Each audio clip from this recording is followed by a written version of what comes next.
What is going on, YouTube people? Neo Cards and Comics here today with a CGC submission reveal. This is a 25 card order. You may remember I actually posted the preview submission video really just a few days ago. This was an order that I shipped out right before I went to New York City Comic Con.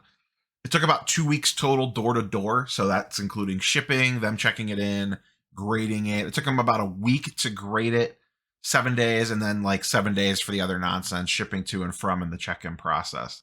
But I recorded this submission preview video prior to going to Comic-Con to post while I was in New York, and then all the grading company news came out, and then a bunch of other news came out, so I kept pushing that video back.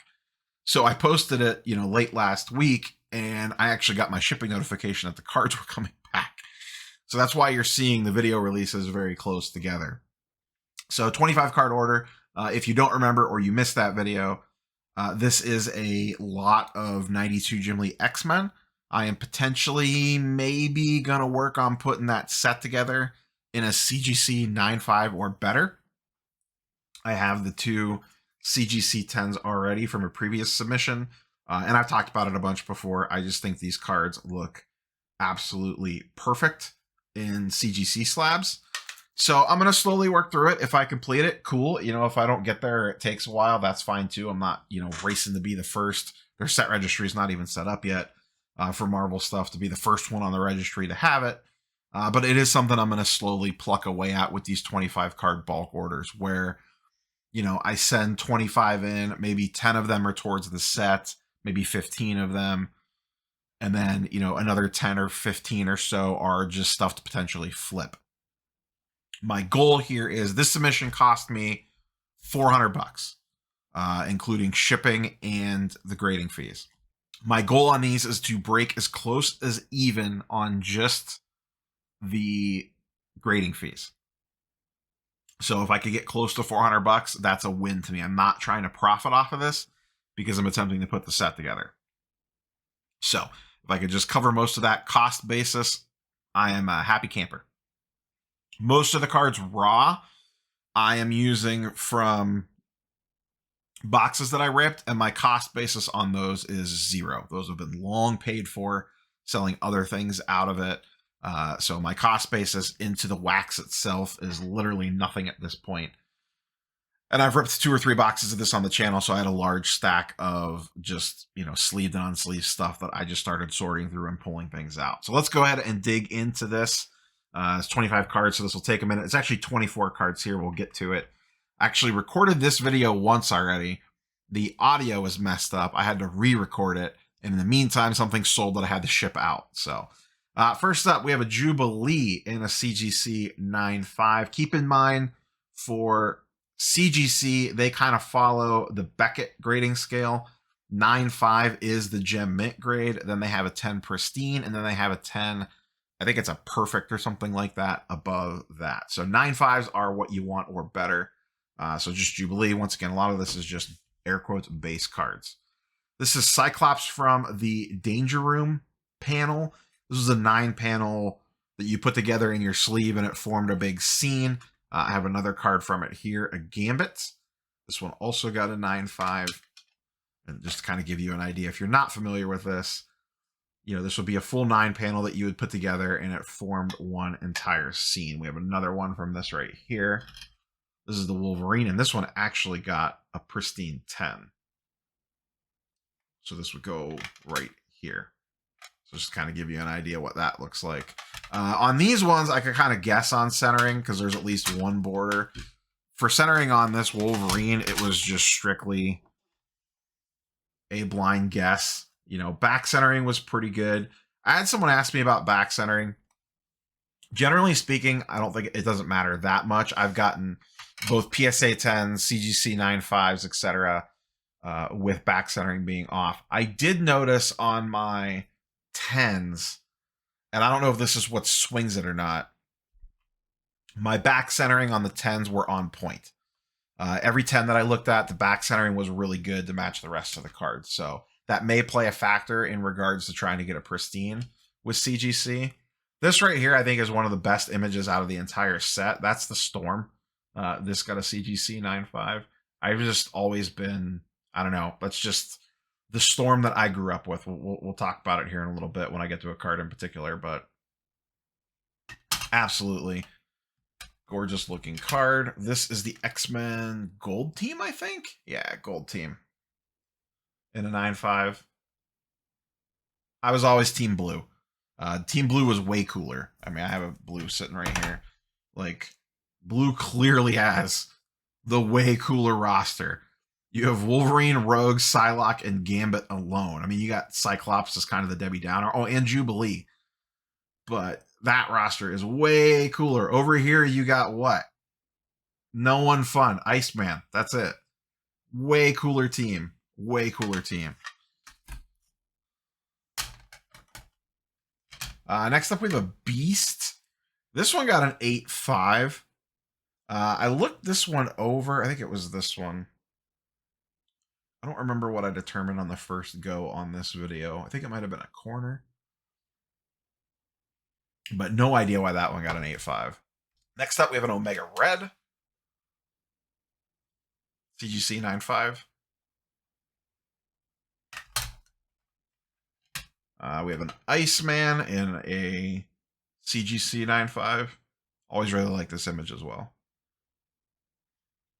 This is the X-Men that I grew up on.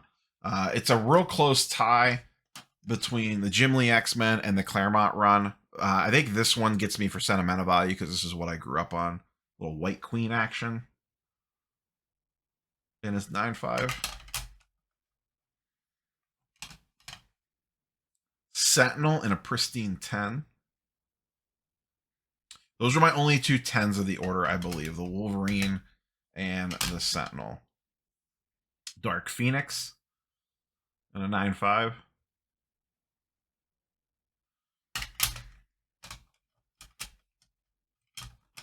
Always have trouble stacking these. There we go. This is one of the other best images in the set, in my opinion. You saw it earlier on the pristine 10. This is another Rogue that I had that I sent in. And this got a 9/5. This is actually available. This is one of the cards that's available. This stack here is all stuff that's going towards the set. Ghost Spider Yellow FX in a 9. This one's also available. While I'm on this card, this reminds me, another card that was in this submission was a Carnage Yellow FX from Spider-Man Metal. That got a 9/5. I actually sold that already. That sold for $28 on eBay, I believe. So I probably made about $10 on that, give or take. This one is available. I was going to keep it if at 9/5, but since at 9, I'm going to go ahead and potentially move it. So if you're interested, I'll go through the pile of stuff that's potentially available. We have another Wolverine Danger Room in a 9. We have a Magic in a 9. Colossus' sister. And a New Mutant. We have a Deadpool in a 9. Blue Team in a 9.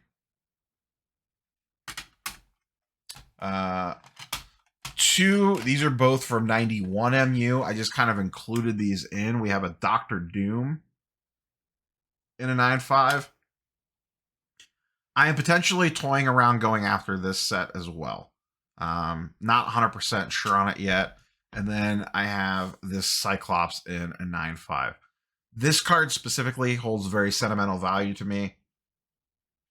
This image, and I'll say this for probably its own video one day or story time video or something. This image, along with a 80s cartoon, is the sole reason I got into Marvel cards and comic books. These two things together. 91 MU holds a special place in my heart because it's the first set that I put together.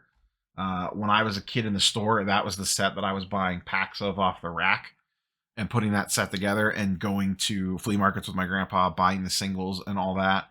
91 MU directly led me into comic books. I came to the cards first and the comic books second almost simultaneously. And as a 10-year-old, this stuff I was born in 81. This stuff could not have been more well-timed. I walked in at the most perfect time you could possibly walk in at. 91 MU was on the store shelves. And the first couple comic books I ever bought off a spinner rack were Uncanny X-Men 281 and 282, which is the debut of the Yellow Team and the first appearance of Bishop, and X-Men Jim Lee #1, where the Jim Lee run started from X-Men 1 up and through about, I think, 12 or 14, maybe. I forget where it stops.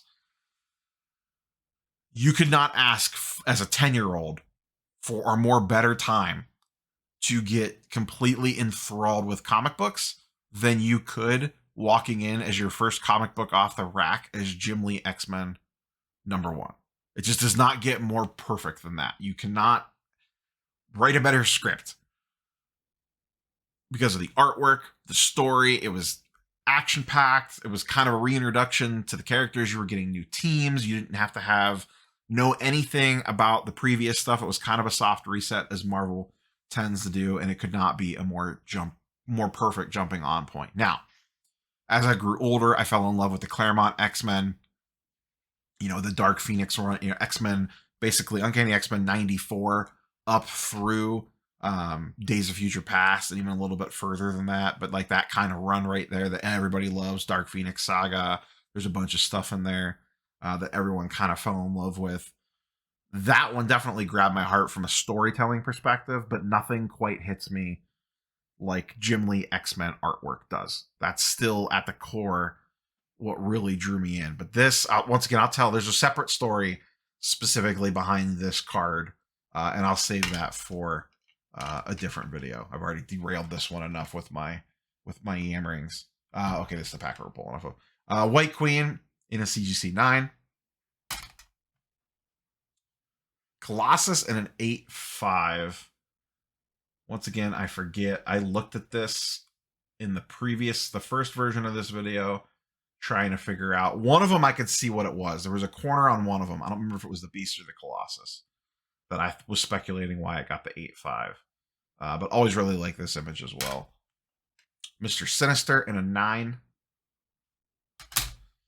And then last but not least, I had this laying around from X-Men Metal from when I ripped the boxes. I had a couple super low end PMGs. This is actually probably the best character that I have. I thought this one was in decent enough shape. I thought this was 9, but it got a 9/5.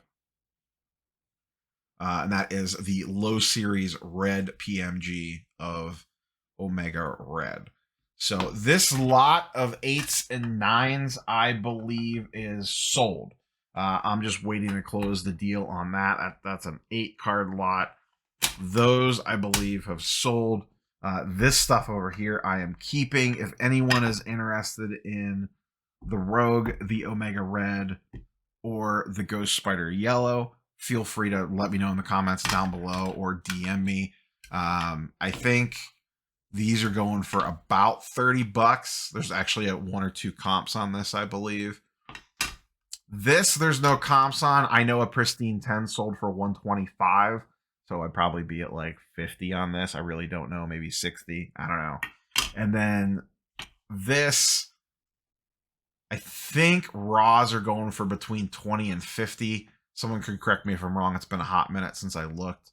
I think I have this up on eBay right now at $225 or best offer.